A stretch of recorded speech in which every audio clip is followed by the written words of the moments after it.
pledge allegiance to the flag of the United States of America and to the republic for which it stands, one nation, under God, indivisible, with liberty and justice for all. Oh wow, this is like...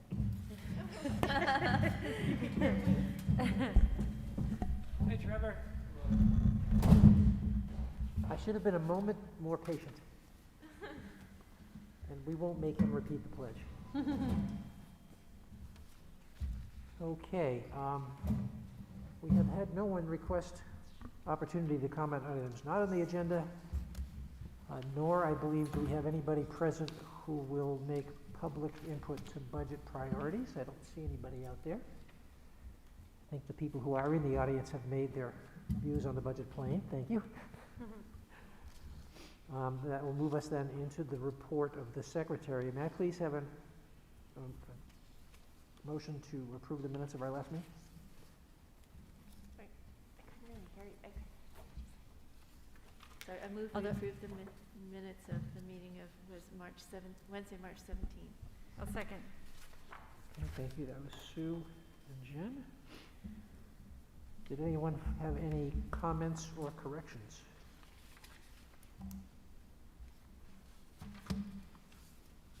Another thorough job. Mm-hmm.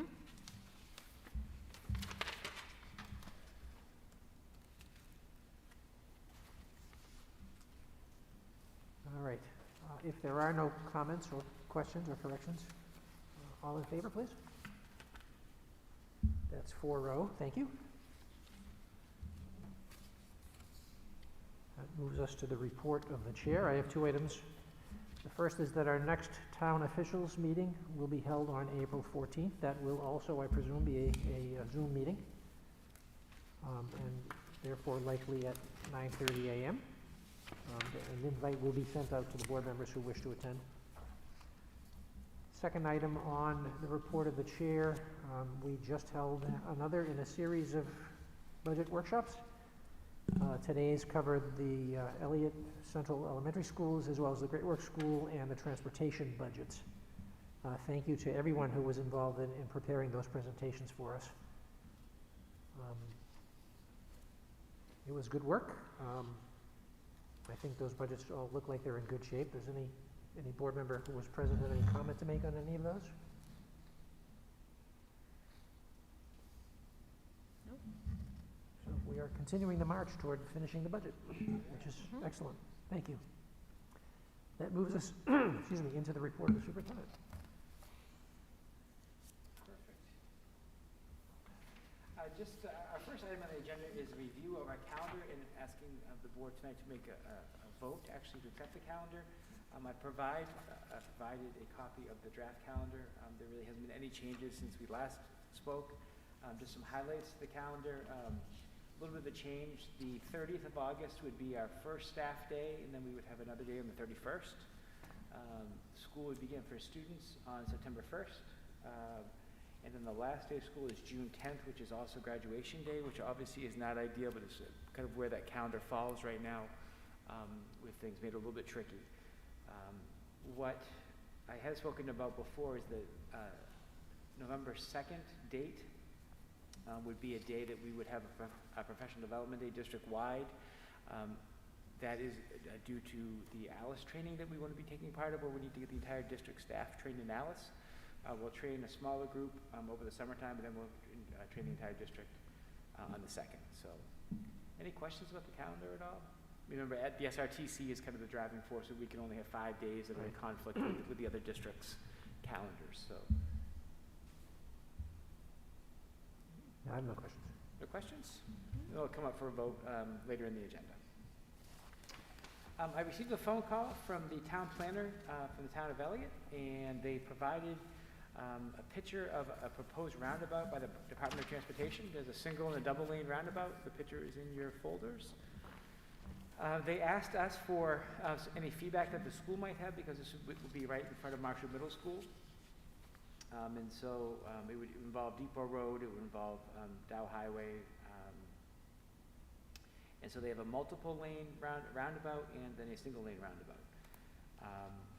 The town when I spoke to them, I think there's some mixed feelings about this project in general. This had been kind of a hot topic issue, I'm going to say 6 or 7 years ago, where there was a proposed plan that kind of got shot down by the community.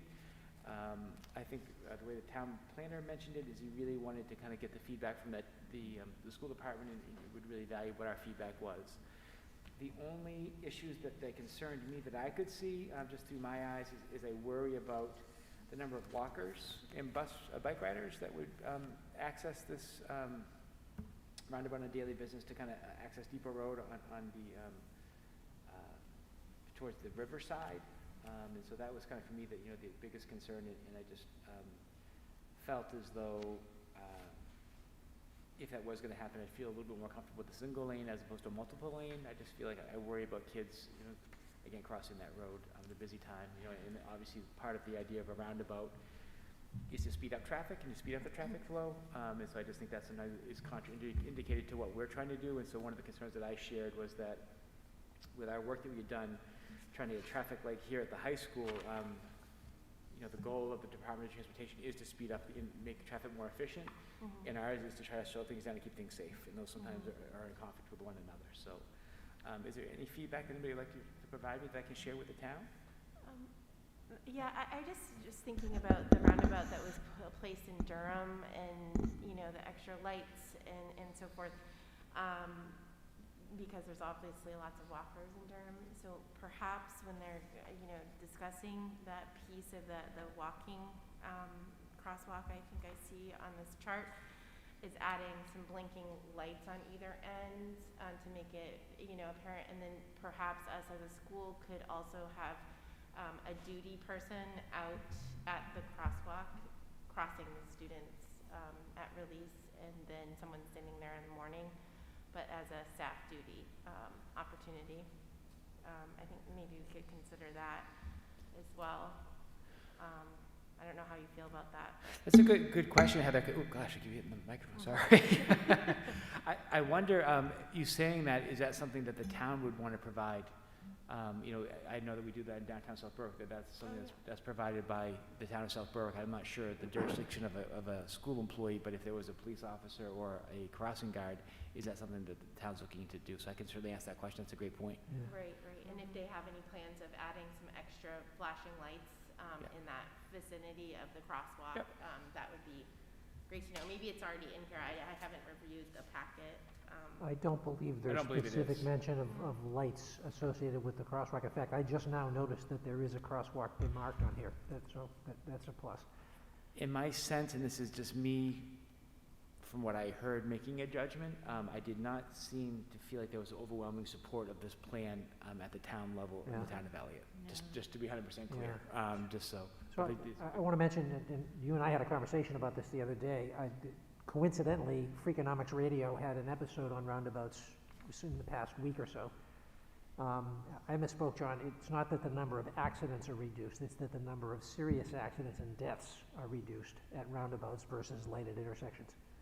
So there is, according to the packet as well, a slight increase in the number of accidents that will take place, but the number of injuries and deaths will be reduced. And on average, roundabouts versus lights, it's like a factor of 4. Wow. The death rate reduction. So I mean, I'm back and forth on this.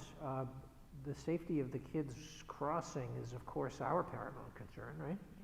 Yeah. This I should know. The current lighted intersection, does it have crosswalks? Yes. Okay, it does. Yeah, and it has a button you can hit the And there is okay. Yep. A button that will cause the light to go red. Yeah. Yeah, okay. Yes. So that is a concern. I'm just thinking like the lights at a roundabout for a crosswalk, there are multiple lights usually, not just, the lights that you would see if you were to push the button and walk across. Yeah. So I think technology is pretty enhanced at this point. So, if they were to place like the rows of lights on either end, I think that, it would be, the data doesn't lie, basically, what you said. Like, if it's going to reduce serious accidents, then hopefully they'll consider it. Has traffic been identified as a problem? Like here, living in Elliott, I have never seen this to be a major. I would say that that's the shipyard traffic piece has been an Mhm. issue in the past, you know, where Yeah. it backs up between Here? that Okay. 3, you know, to 4:30 time Yeah. period, where it kind of ends up Yeah. going down towards, back towards the Elliot, transfer station. okay, Yeah, back yeah. towards the transfer It backs up pretty much in the morning when people are dropping Yep. kids off too. station. That's Yeah. correct. But, I mean, that's near me, and I've used that light to, you know, if I'm riding or something, I can't imagine trying to cross that, a kid trying to cross a roundabout there. The thing that scares me is just that, this may be, I would need to have more information, but like at a stoplight, there's clearly like a stop and a go, and a person's making a choice to go through a red light, whereas opposed to this, I'm not sure, how would you stop traffic? I don't Don't. understand, there's no way to, Yeah. You don't. Right. you know, So, Yeah. you know, like at that Navy Yard time of day, how is a kid ever gonna get across the street? Without a crossing guard. Yeah. Yeah. and I'm sure this is just the beginning of a bigger conversation. There may be some other options that they're looking at, but this was kind of the first step in that process, so. Yeah. Yeah, definitely the roundabouts, I think, are the way of the future. If you go, in Europe, it's like there's roundabouts everywhere. So, and I think other towns in the seacoast are starting to pick up and do these. So it'll be interesting to see what they decide. I think the thing that's different than at that spot than some of the places in Europe, or even some, like the one in Rye that they put in at Elvin Road in Sagamore, the roads that go into it all have sort of a lower speed limit, whereas 236, people are going much faster than people coming down the depot and that kind of thing. So it's not quite the same as like where I've been in Europe, where it's not like a highway plus and a little road, you know. They're all kind of slower moving roads. Some places, yeah. So I'm going to provide some feedback then around, just some questions around additional lighting and the safety protocols with the lighting, how that would work to signal people we're going to cross, as a big consideration about a crossing guard, and just talking about just really how the function of that would work as far as how kids would, you know, what would that look like as far as kids wanting to get across that area? Yep. When would the construction of this be happening? I'm Over not summer? sure. Okay. I'm guessing it's probably 1 or 2 years out. I mean, they've been talking about the Witch Trot 236, 91 for quite some time. I think that's got put off for Right. quite a bit, so I'm guessing it's a couple years out. Okay. But I don't know that. Okay, I will share that information. Great. The next topic on the agenda is the ESSER monies. And ESSER stands for Elementary and Secondary School Relief Funds, and so that's the federal money that's been given to schools to be able to be up and operating. And so we've received 3 different ESSER amounts over the course of the year. This is the most recent was passed about a month ago, and it involves about $1.3 million for the district. And so the question is, how are we going to allocate that money? And so what wanted to do tonight is I've provided some information for you in the form of a chart. It should be in your packet. Let me just. Mine went. Yep, that's the chart.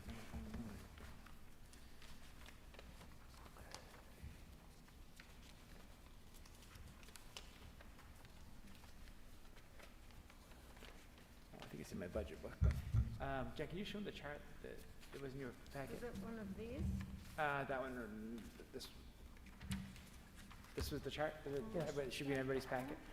And so here's what my plan is, and I hope to get approval tonight. And so we created a system in August that allowed us to be able to adapt to the pandemic and have staffing available in the buildings to be able to meet the spacing requirements that were created by the CDC, and also provide some remote instruction. Obviously, there was a lot of money that was available at that time. We can't maintain that current level of service. And so we have our teachers that we're going to pay for out of our district budget. And what my recommendation is to use some ESSER money to be able to buy some positions on a 1-year contract only for the next school year. And so that would be basically 2 teachers at Central School, 3 teachers at the Great Works School, and then additional 2 teachers at Elliott Elementary School. And those positions would be used to, in best case scenario, it would allow class sizes to be smaller to allow us to customize remediation efforts. Worst case scenario, that if we had to go into a remote environment again, we would have the staff to be able to do that. So we've spent the last year training these people. What I would like to do tomorrow is post those positions, those one-year positions, and allow people to apply for those. But what I'm concerned about is if we wait too long, the people that we've trained are going to go find jobs someplace else. Yep. And so the staffing would allow us, so best case, we would have smaller class sizes to be able to customize the learning, because we are going to get a bunch of kids coming back who have had different experiences over the last year. And then worst case scenario is if we do have to go back to the remote environment, we're going to have some flexibility to deal with that. That being said, the ESSER 3 money, there's also a large amount of money that's put away for summer programming. So we are going to present a robust summer program for our students. And so that will happen at all 5 of our buildings, which is the change. So that will be part of where the money is spent. And also, I had mentioned during the budget presentation that there would be some professional development monies put aside for the responsive classroom work that we're going to be doing. And so that will be part of the money that we'll spend. In addition, I want to take approximately $500,000 and just put that away. The money lasts for 2 years. So I just want to make sure we have money in the bank if something else happens, just not to spend it all, but to be able to have some type of nest egg in case there's some issues that rise up, beyond next year, or things change, if the dynamic changes. The other part is that there's a half a position at Marshall Middle School, which would be to continue working with Edmentum, which is going to be the online portion for remote instruction. So next year, our expectation is that we're going to work to bring everybody back to school, but there may be some unique circumstances, which may be some medical issues, let's say, for instance, where a child might need to learn remotely. And so we want to be able to have that option on a case-by-case basis, but we can't offer a choice like we did this year. It's a different dynamic. And so our expectation is we're going to build a plan to be able to come back, and if we need to customize, that would allow us to be able to do that. And so there's a half a position that would be in there. At the high school, there's a few positions that are monitor positions, and so what we're trying to do, and I mentioned it during the budget presentation, is to leverage our teachers' time, and so that if we can use monitors to cover duties and things like that, that gets teachers in the classrooms as opposed to having to worry about lunch duties and those types of things, because that's one of the issues. It's kind of ironic, but when we talk about COVID and this whole pandemic, two of the biggest issues that we've struggled with is how to manage lunch times, just because of spacing and of giving staff some time to be able to have their own lunches, and then in transportation. Those are kind of the big areas. And so the last big picture thing was that we would also put 2 additional bus drivers on the ESSER money to be able to provide more bus runs. And so Heather had mentioned a conversation probably 3 weeks ago, now was our last meeting, around the Thursday schedules, and as of right now, and we need to do some surveying, I don't see how the Thursday schedule is possible next year, just because of the simple fact that the busing requirements are still in place, and if they aren't still in place and we're limiting the number of students we can have on the bus, there's no way we can shorten a day that much, and so we would have to actually shorten all days a little bit, and so we're trying to minimize that impact, and we're doing some work on that. But we may need to run a three-run system next year rather than a 2-run system, and so currently, our 2-run system is middle school, high school, and then we have a second run, which is Central Elliott and Great Works. And so what we may have to do next year is do high school, middle school, then do just a Great Works run by itself, and then do it in elementary school run in town. And so that makes it a little bit easier to be able to keep the clean and keep the numbers down. But if we do that, we require two additional drivers for the year. So that's the idea with ESSER. And so what I'm asking for is the permission to post those positions, and what I will do, and hopefully by the second meeting in May, is to be able to provide you kind of an accounting of how we spent that money, because right now we've applied for grants, or it's going to be applied for the cost centers that they have, but those numbers may be slightly off, and so we can still spend that money and be right how we're going to spend that. And so, for instance, the position may cost less money than we thought, so we can allocate some more money to some different things. And so the example that I used earlier was that we put some money away for technology. We didn't spend that much money, so that freed up some money that we can now reallocate to pay for some positions that we put into the budget. But I would like to have the board's consent to be able to post those jobs for the one-year positions using ESSER monies. Yes. Any absolutely. questions? I know it's a lot of information, I apologize. And we're just trying to keep them separate, so again, the way the main state teaching rules work is that if you have a teacher here more than 2 years, they go to a continuing contract, and so that creates a different level of work that we need to do. That's why it's really 2 one-year only positions. Yep. And this is really the last year that we can do that with those staff members until, if not, we bring them on as continuing contract Yep. teachers. Makes So sense. would the bus driver positions would also be just the one-year position? They would be 1 year in theory. I think the reality for our bus drivers is that those positions change over so much that if we hire those people, they'll be brought on full-time, just because there is such turnover in those jobs. Yep. So the positions would be 1 year, the personnel would be full-time, I guess is two different conversations there, but yes.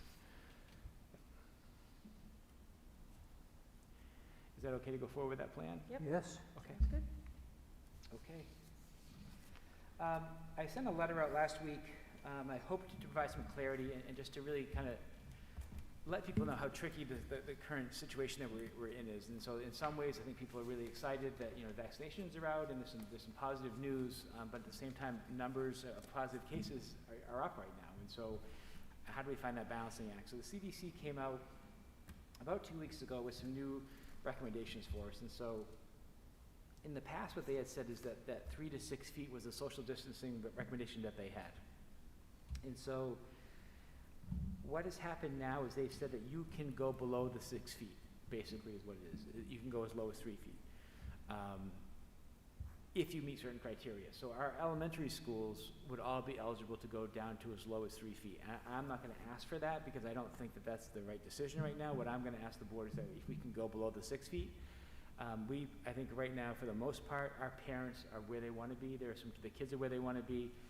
And so we're talking about a small number of kids at the elementary schools that might be that want to come back in. And so, we would deal with that on a case-by-case basis, and we wouldn't need to go to the 3 feet to accommodate that. But we would definitely need to go below the 6 feet. I know it might be semantics, but if I would feel more comfortable at 4.5 feet than I would be saying everything's going to be at 3 feet. I think that's kind of the way we've approached it. We always kind of wanted to exceed those recommendations.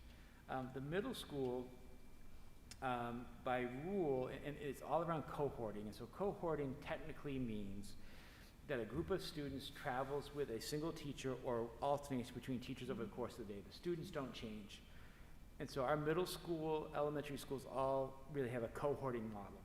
And so technically the middle school could go down in size as well. The problem with the middle school is that if we tried to bring all students back, under those guidelines, the lunch becomes an issue, and then also busing becomes an issue, and then particular classes also become that issue. And so, we may be able to meet, 17, 18 students in a class right now, and there may be certain classes that have 22, 23. Yep. And then also, how do you manage the remote piece? And so what I've asked the middle school to do is come up with a plan on how do we get kids back more. And so they've met as a group.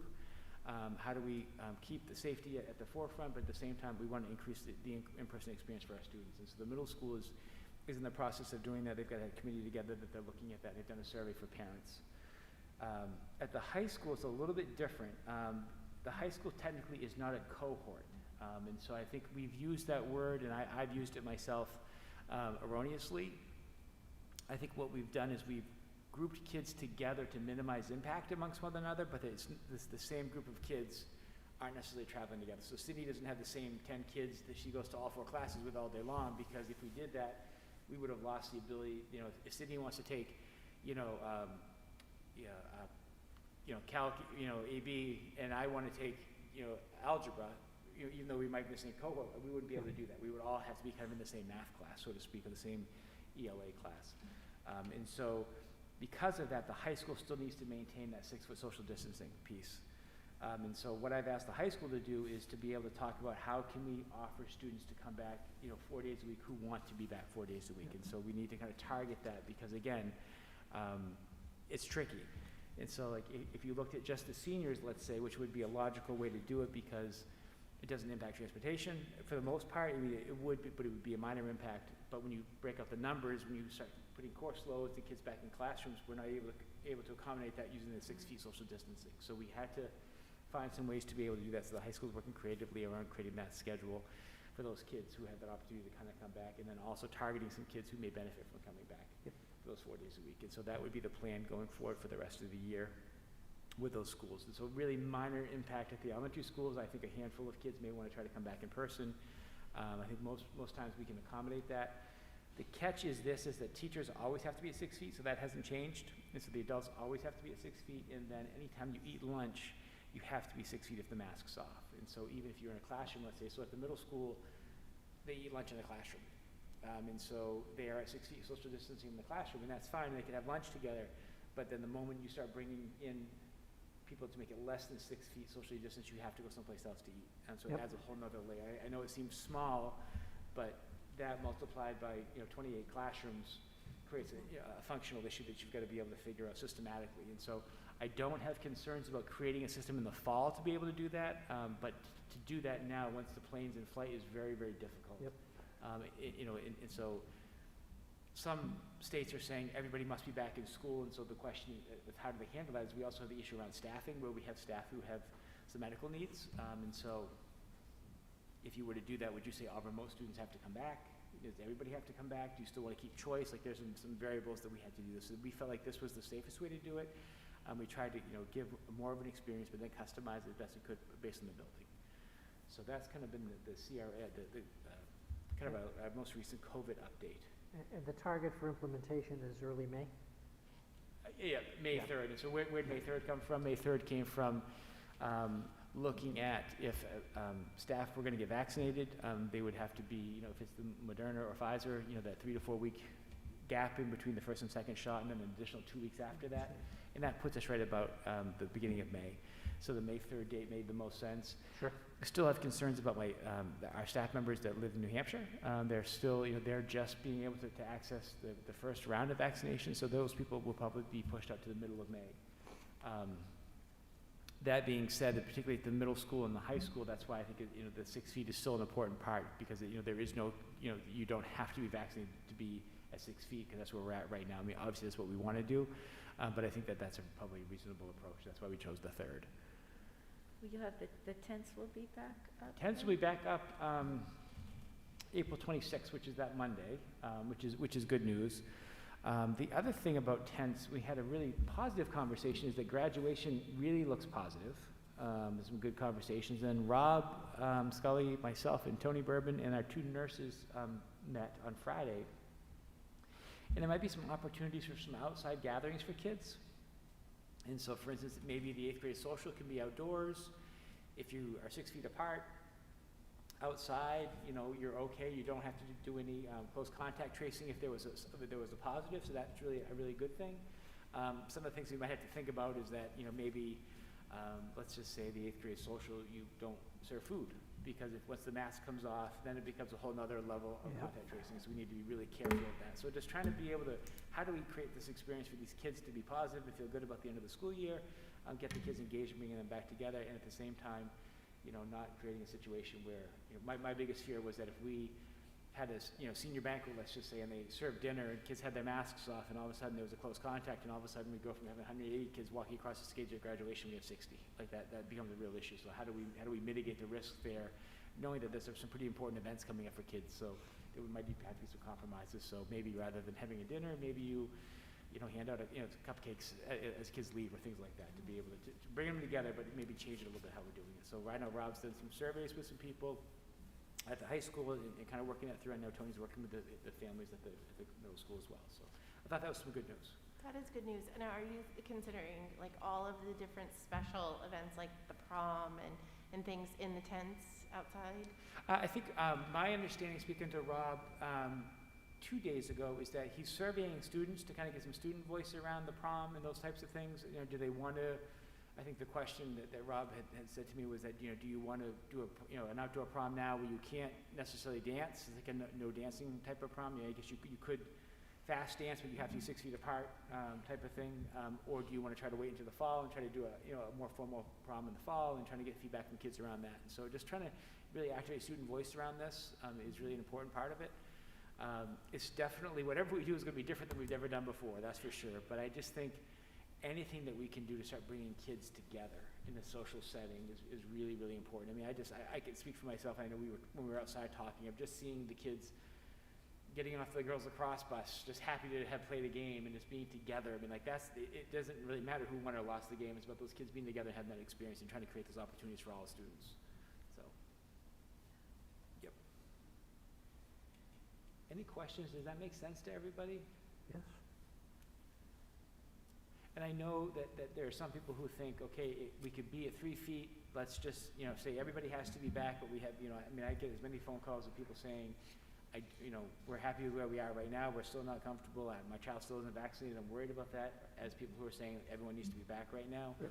And, 6 weeks ago, we had a conversation, 6 weeks ago, I think it's probably 6 weeks ago, we talked about, the numbers are getting really high, what do we do? So it was getting really scary on the other end, and so now it kind of really slowed down, and now numbers are starting to go up again. So I just think we need to be cautious and stay the course and do whatever we can do to bring kids back. Don't misunderstand me. But I think we need to have a real balanced approach when we do that. So, questions by anybody?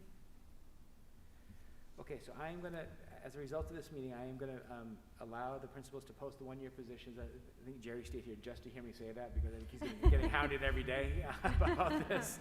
And then I also am going to just kind of give the middle school and the high school the blessings to kind of take the next step of their plans and talk to their staffs and kind of work out the details around that and work out the transportation issues around that. Do we So- have data yet from the surveys as to how many are interested in coming back? Do we know that yet? I think, my understanding, might get the numbers wrong, but I think Tony said 83% of the people surveyed were interested in coming back for an additional day. So I think the middle school might be coming back on Wednesdays. Yep. Whereas the high school targeted more, I think we started with in-person seniors first to see who could, if they Got would it. be interested in coming back. And I don't think it was necessarily overwhelming that kids wanted to come back, but there were some. And so I think once kind of that first round of kids Yep. goes, then we can start targeting kids who may benefit from, who might be, some kids might have some engagement issues or might, some services they may need to get, or if there's a 504 plan or things like that to start Sure. bringing kids back into that 4-day a week, while at the same time balancing the fact that we've got to keep the 6 feet social distancing at the high Yeah. school. So. Does that make sense to everybody? It does, thank you. Okay. Really kind of a neat thing. It kind of came out of a weird place, but so I had spoken to you last that we were going to hold off on outdoor facility use till the beginning of May. And those dates were slightly different. The dates that they gave now, when you look at it, is May 26th is when we can go 100% capacity for outdoor events. And that, I'm not necessarily sure what 100% of outdoor capacity means, because that's an interesting theory, idea. And so we had Marshall Youth Baseball reached out to us and said, we would love to be able to use the baseball field at Elliott Elementary School, which is a yearly request. And so as we thought about it, we initially had to say, no, we need to hold off on that. And then they called and we had a great meeting.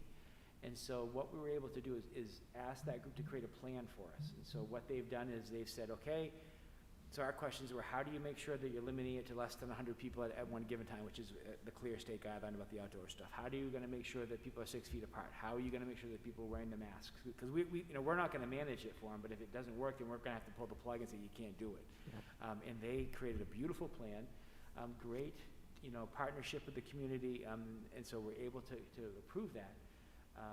Because it meets all the safety guidelines, which is really good. But I think the bigger picture is that if outside groups want to use things, it's not just like it used to be, hey, we want to use the softball field, can we just go out and use it? Like there's going to be another layer of things that we have to do. So for instance, one of the things I thought was a great idea is that those of you who have been around like tournament or kind of like Saturday morning athletic events, typically, if your game's at 9 o'clock, you get there at 8:30 and you catch the last part of another game, and there's kind of a congregation of people that are in there kind of between two games.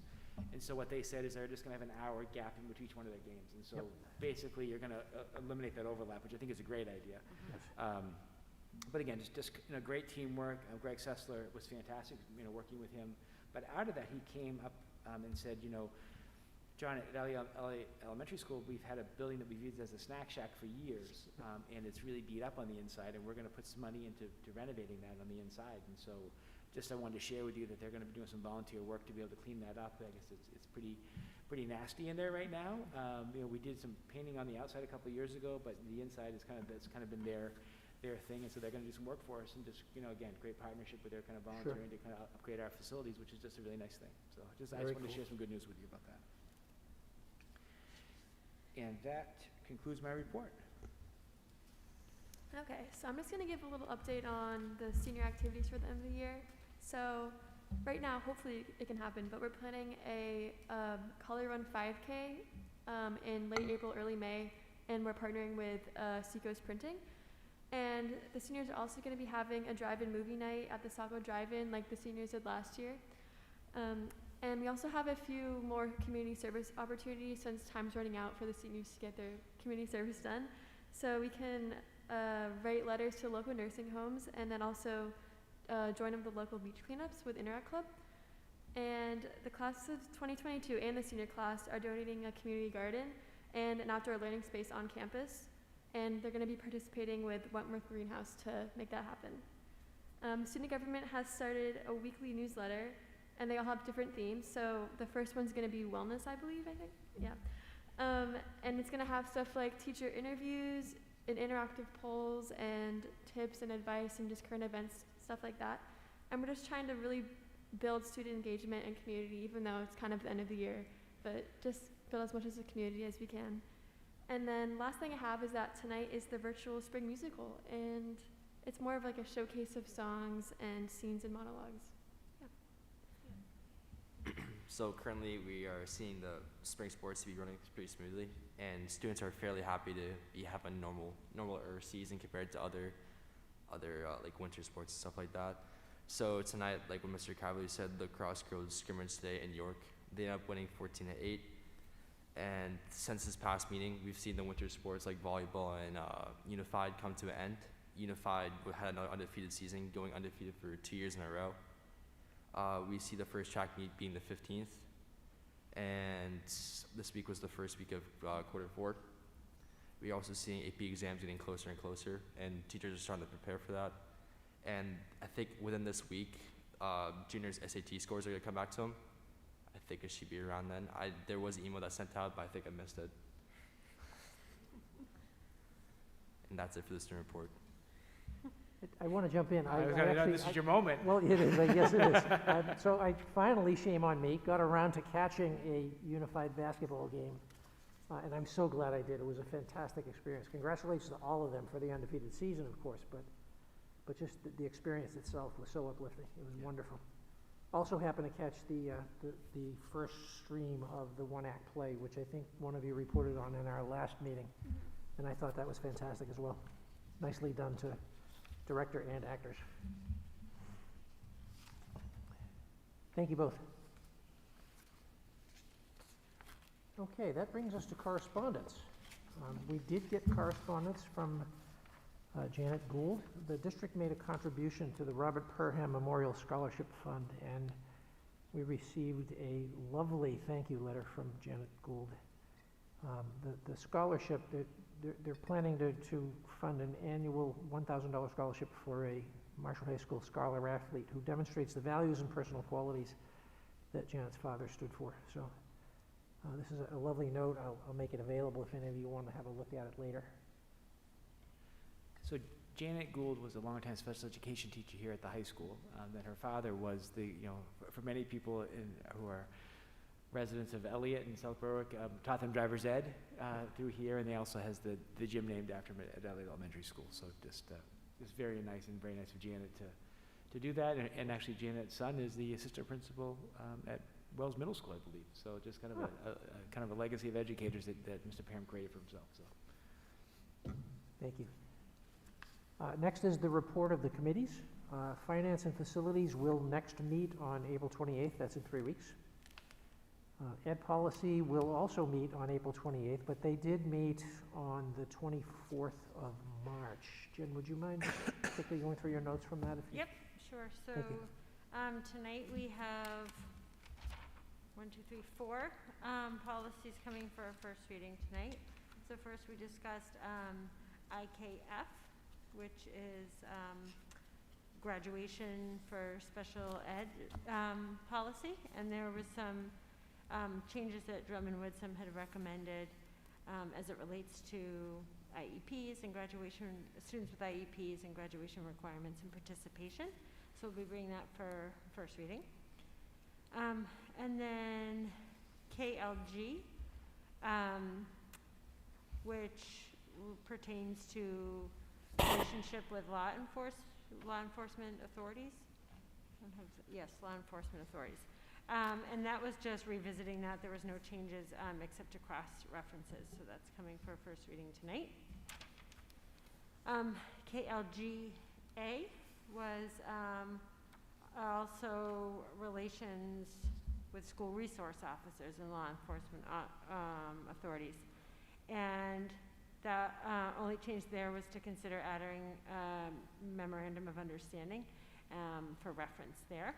And that's coming for a first reading. And then also for a first reading, KLGA-R, which would be a new policy, and it's really just the procedure for KLGA, and just some minor typos and grammar fixes there, and that's coming for a first reading. Does that cover it? I think you did. Thank Okay. you. Can I just touch on the special ed piece, just because Please. I think it's a Mhm. really, it's just a very, it's culturally the right thing to do. Yes. And so, the situation has been in the past that a special education student can go through the 20th birthday to attend our schools, depending on how an IEP is written. And so, there's been some cases where a student attend school with their peers up until their peers graduate. And so when those peers graduate, they don't have an opportunity to march or participate in the graduation ceremonies with their peers, and they would continue school for 2 more years beyond that. And then they would graduate with kids that they weren't necessarily having that personal relationship with. And so the change in this policy would allow a student to participate, not all students, but written into an IEP and in unique circumstances that they would allow them to participate in the graduation ceremonies with their peers, and then receive their diploma when they completed the requirements, before their 21st birthday or 22nd birthday, depending on how the law changes. But it really, I think, is just, it feels like a really feel-good thing to do. For sure. And so we had some great legal guidance on that, and so it makes a lot of sense. But it's something we're really proud of. Thank you. And then lastly, under the committees, for the first time, we will have reports, I hope, for the District Wellness and Social Emotional Learning Committees. Is anybody here from those committees? I believe today was the day that they were going to meet, right? And then we had the budget meeting, so you did not meet tonight, Jerry, correct? So we got it on the agenda, but they did not meet.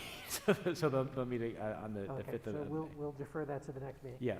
The last meeting actually was a great opportunity for our food service director to go in and meet with the committee, though.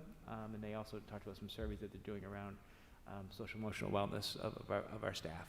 And so they're just doing some great work there for us. Very good. Okay. That brings us to new business. May I have a motion, please, to adopt the first reading of IKF? I move to approve the first reading and discussion of policy graduation requirements, IKF. Second? Heather, thank you very much. So as was just discussed, this is the update to include the special ed kids. That's correct. Anything else? Any questions or comments? Concerns? No? Good. All in favor? That is 4-0. Thank you. Have a motion, please, to adopt the first reading of KLG. I move to approve the first reading and discussion of new policy relations with law enforcement authorities, KLG. I'll second. Jen? Thank you.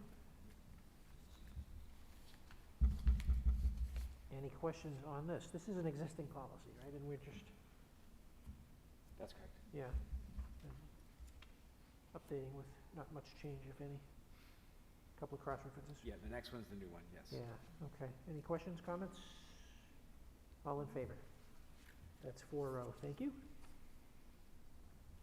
Have a motion, please, with regard to KLGA.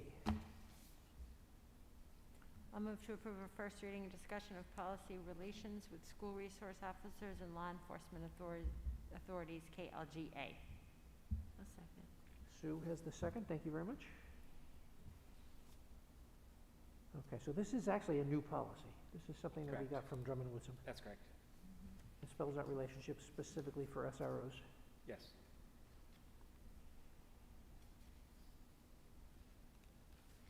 Any questions or comments? Okay, policy committee liked it. All in favor? 4-0, thank you. And a motion, please, on KLGA-R. I move to approve the first reading and discussion of new policy, school resource officers, law enforcement, administrative procedure, KLGA-R. I'll second. Jen? Okay. Oh, go for it, Sue. Give Sue. it to Sue. We've got to get Sue's names into So the minutes quiet more. over there. Okay, any questions about this? Also new. These are the procedures.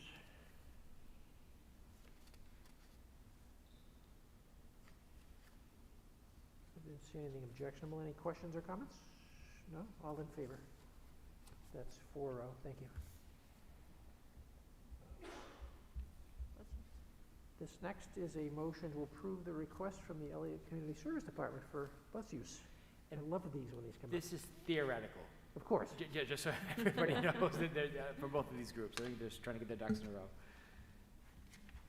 May I have a We motion? hope this happens. I move we approve the request from the Elliott Community Service Department for Kids Play to use our MS 80 35 bus for transportation service from June 23rd, 2021 to August 18th, 2021, Wednesdays. I'll second. Jen, second, thank you. We do this every year. And it's, I think, a wonderful thing that we do. And I hope they're able to do it this year. Yes, we do. Questions, comments? All in favor? That's 4-0, thank you. Okay, how about a motion on the calendar? I'll move to approve MS 80 35 2021 to 2022 school calendar. Second, Heather. Heather, thank you. Questions? All in favor? That's 4-0, thank you.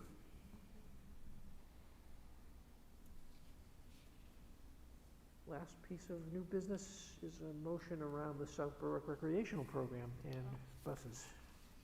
I move to approve the request from the South Berwick Recreation Summer Camp transportation needs from 2021, from June 30th, 2021 to July 28th, 2021, Wednesdays. Second. Second is Jen, thank you. Very similar to the previous one. Yes. We do this every year, and I'm glad we do. And hope, again, that they're able to do it. All in favor? That's 4-0. Does anybody on the board, or anybody else for that matter, have anything else they want to say? Sir? Yep. Yes, we can.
Nice.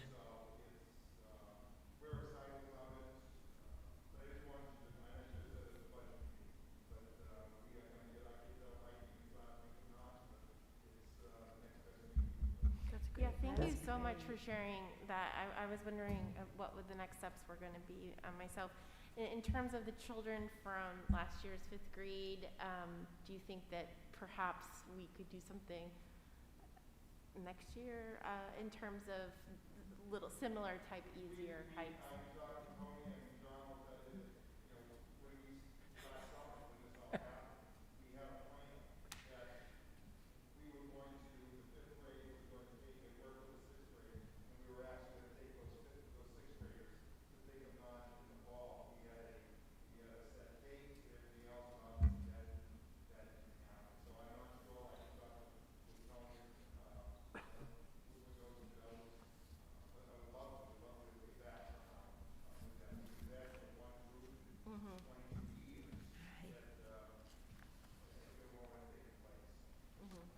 Well, thank you. Would the kids who are in the remote program get to participate in the hiking? Okay.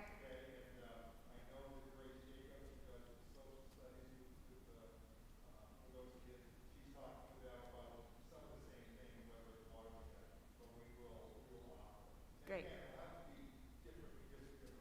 Yep.